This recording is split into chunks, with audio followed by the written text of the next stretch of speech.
we have to stop with your view obsession. You're making them famous enough. You talk about The View so much that I miss the Canadian guy with the big boobs. Never thought I would say that. I never thought I would say that. Where is he? But where is he? You gotta let go of The View, Greg. It's not healthy for. She's full of. She the cops are just in a group sitting around drinking coffee. Hey, police, this is my kid. You see him running around, you leave him alone, or you're gonna deal with me. Something unusual happened on The View, and it instantly shifted the energy in the room. Tyrus stepped onto the set and delivered a remark so blunt and unexpected that it cut straight through the usual daytime TV polish. There was no shouting, no theatrics, just a sharply worded observation that seemed to catch everyone off guard. Within moments, the atmosphere changed from routine panel chatter to visible discomfort. It's not even that. In The View, you don't need to find Trumpers. You need to fire your race baiters. Yeah. You need to fire the two races. You've had people. You had a McCain on there. You've had people on there before, and you ran them off. Mm-hmm. So the racist ones who want to stick to this, Whoopi and Sonny, and was it Bette Midler? What's her name? Broke-ass Bette Midler.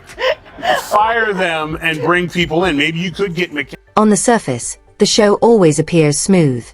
Bright lights, friendly smiles, synchronized reactions. Viewers see laughter and applause, but rarely the invisible boundaries guiding the conversation. There's an unspoken structure, topics that are safe, angles that are preferred, and tones that keep things predictable. It's designed to feel lively without ever becoming truly destabilizing. Synagogue. I mean, why do we not know those things? It's something that I've never, I love doing it. I don't need praise for it. I don't, we all like a certain level of praise, but I've never, I just like helping people. I help a lot of people and I enjoy doing it and I never talk. It's nice that you bring it up. I also think it's not a narrative that the press likes talking about, for me. But I think it would help a lot of the American people who have been misled, I myself included. Now listen. Harmony is part of the product. Controlled disagreement keeps ratings steady and advertisers comfortable. The panel debates, but within limits. Then someone steps outside that rhythm, and the entire dynamic wobbles. That's what happened here. Tyrus didn't ask for permission to challenge the direction of the discussion. He simply did. Only in America can a black person sit on a TV show getting paid millions and millions of dollars to have the floor and can say, it can interrupt people because she interrupted her. Yeah. And if according to her, life was like in Iran, it was for black people. Her interrupting and speaking in public would have led to a stoning. Yeah. Like the ignorance, you live in a country where... The shift wasn't explosive. It was subtle. Smiles froze for half a second. Eyes flicked sideways. The conversation stalled just long enough for everyone to register that something unscripted had slipped through. It felt less like an argument and more like a spotlight turning on unexpectedly. Republican, but every show and every break, she was nearly in tears because she was being attacked. So the problem is that you have to go after the racist people. And if the CEO goes, you know what, I'm not going to allow a woman on my show or man that will go after white America and talk about them like dogs. That doesn't represent our ideals or values for anyone. And get rid of those people. And this will clear up real quick. So do you have to actually look in the mirror and clean up your own backyard and get the racist people out? What made the moment compelling wasn't volume, it was clarity. Tyrus delivered his point calmly, without softening it or dressing it up in polite qualifiers. In a format built on carefully managed exchanges, that straightforwardness felt disruptive. The set is accustomed to curated friction. This was unfiltered commentary landing without warning. Sonny, yes ma'am. And then the one cop was like, nah. And they're like, put it away, put the baton away, Johnson.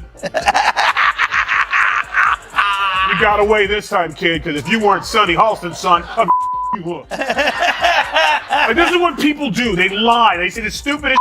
This is like people who name drop someone like, yo, I was in the room with Enrico Palazzi, and I taught him how to sing, and they just say Yeah. She say cops. Just a group of cops. Just a little herd of policemen just... Instead of escalating, he stayed steady. That steadiness forced the rest of the table to recalibrate. Nervous laughter and quick pivots followed, as if changing direction might dilute what had just been said. But once a thought is spoken plainly, it lingers. Silence, in that environment, can be louder than applause. One thing about America that makes it different than anyone else, you have an opportunity, even as dumb as the she just said, that she has an opportunity tomorrow. They won't fire her over that. Yeah. She'll have an opportunity tomorrow to come on and fix it. Will she? She won't. But that's the thing about this country. Black, white, gay, straight, short, tall. Everyone's going to get hit with something. But the beauty about this country is there's always an opportunity for you to better yourself. So shame on you. The irony became obvious. A show known for bold opinions suddenly seemed cautious when confronted with one that didn't fit neatly into its usual flow. Strong takes are welcome, so long as they align with the tone and direction already established. When something arrives raw and unvarnished, the response often shifts from debate to damage control. Is feeling guilty about being a successful black lady who lives with white people, so she has to play. Hold on. Yeah. Successful slave-owning black woman. Get it right. Yeah, slave owned. Her ancestors owned Yes. slaves. So she has to play up this like I am a target of oppression, so she can remain on a credentialed level with other blacks. No, stop it, Greg. She was lying through her teeth.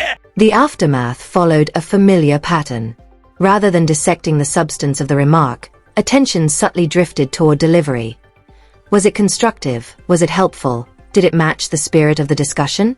The focus moved from content to context. Meanwhile, Tyrus didn't chase validation or attempt to soften the edges. He allowed the comment to stand on its own. It's the weird thing about The View was that Dylan Mulvaney was the most feminine person there. He was. Somebody didn't read the script before they went out on the show. Oh, she was so bad that she made The View quiet. Yeah. The camera was panning for someone to say something. Yeah. And I think old Dylan jumped in and was like, yeah. That's part of why viewers reacted so strongly. People recognize that tension, the pause that falls over a room when someone articulates what others were hesitant to say. It's a dynamic that exists far beyond television studios. Watching it unfold live creates a sense of authenticity rarely seen in highly produced formats. So I'm a little depressed because I was looking forward to a trans James Bond, and it's not going to happen. Well, Greg, it was a long line that you were in, and I'm sorry for you and the thousands of constituents. It is about money, though, right? They're losing money. No, they were forced, they were blackmailed into hiring these DEI. Eventually, the panel found its rhythm again. The conversation returned to safer territory. Smiles came back, jokes resurfaced, and the broadcast continued as planned. But the moment had already left its imprint. Once an unscripted truth enters the space, the illusion of total control fades slightly. You say cops. Just a group of cops, just a little herd of policemen just walk around a white neighborhood looking for people like me. Yeah. What is her name? I mean, come on, Kat. Her neighborhood is like, you know where she lives. Okay, but also, okay, look, I'm not a little black boy, all right? What? But so can't speak for that. But speaking for myself, if I were out and I had a friend drag me up to the cops and be like, just so you know, if you see her out, she's not doing anything illegal. What made the exchange memorable wasn't confrontation. It was exposure. The interaction revealed how carefully structured televised discussions can be. There are rails beneath the surface, guiding where debate can and cannot go. When someone steps beyond them without raising their voice, the boundaries become visible. So it wasn't they were telling them what they needed to do because they had, a million fake bots on X telling them that they were relevant, and they made these movies that nobody would watch. So how they look in the mirror opposed to, can you actually direct a movie that makes sense? Television thrives on reaction and momentum. When a participant refuses to escalate or retreat, it unsettles the rhythm. Tyrus didn't argue aggressively. He didn't scramble to clarify. He simply stated his view and let others respond. That restraint magnified the impact. I just would like to pull Dylan out and throw him out, and then, metaphorically, And put Rachel Dolezal in there. Yes. Let's put her in there, and then let's say she does jobs as a black woman better than black women. And it's her right to pursue that. And just because we don't know how her feelings are, Whoopi doesn't give us the right to tell her she's not black. Mm-hmm. Just marinate on that for a minute. Moron. It's so true. Why can't we identify? In the end, the segment moved forward, but the ripple effect remained. Clips circulated.